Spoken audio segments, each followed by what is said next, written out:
Hi everyone, in today's video I will going to explain you what are the different types of activity in Primavera P6 because that is very important as a scheduling part of the projects. You can open any of the project that you're already working on. So I'm just opening this project, okay? And then when you click on any of the activities, okay, for say this activity, and when you go to general, so from here you will see activity type. And when you click on this drop down, you will going to see finish milestone, level of effort, resource dependent, start milestone, task dependent, and then WBS summary. So I'm just giving an activity A, then activity B, then activity C, then activity D. Okay, and these are all interlinked. So just link and then press F9 and then schedule. So now you can see these are all interlinked. For example, this is activity which you set as an start milestone. So what you can do is you can just go to the activity type and just click on start milestone, okay, and then click F9.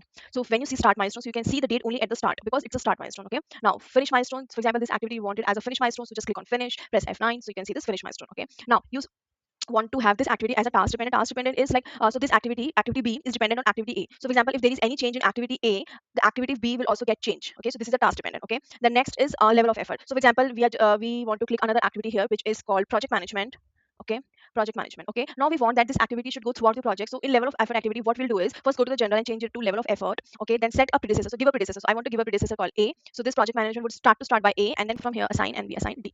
Okay, so this is finish to finish, and then click schedule. See 10 days because our total duration is 10 days. So this is a level of effort activity. So level of effort activity is kind of support, project management, or anything that will go throughout your project, and you don't want to see that project management as a critical activity. So you can just create that thing so that you can have a accurate total float. Okay. Now next is resource dependent. So what is resource dependent? For example, there is activity C and it is dependent on resource. So you need to change it to resource dependent. And resource dependent, for example, each and every activity of the schedule follows a calendar called framework calendar. Okay. But you want this activity to follow different calendars. So for example, I'm just taking an example ABC. So for example, even if your activity B finishes on 14th May, your activity C will not start from 15th May. Your activity will work as a resource calendar, which is ABC.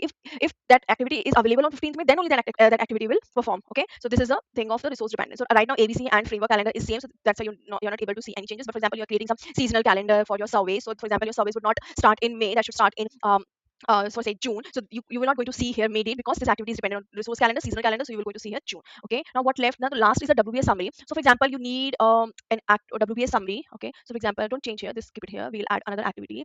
Okay. So here, for example, you need to create an invoice one.